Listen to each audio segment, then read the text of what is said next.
আগের শর্টসে তোমরা দেখলে যে আমরা ছোটা ইমামবাড়া দর্শন করলাম।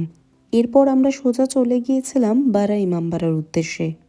এই জায়গাটা পুরো ঘুরে দেখতে কিন্তু প্রচুর টাইম লাগে, তো হাতে এখানের জন্য সময় অবশ্যই নিয়ে এসো।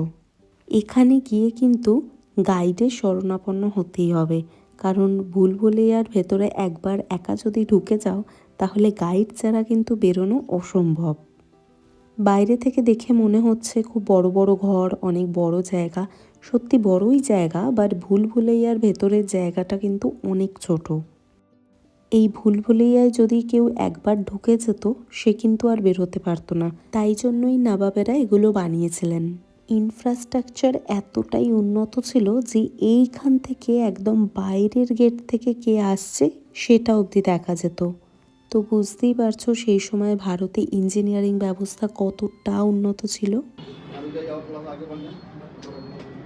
देखिए आपको बता दें, अभी आप लोग भूल भुलैया की पहली गैली से होकर गुजरे। 330 फीट लंबी गैली थी, ऐसी 6 गैलियां हैं। आपको लगेगा आप यहाँ आ चुके हैं मगर आप आए नहीं होंगे।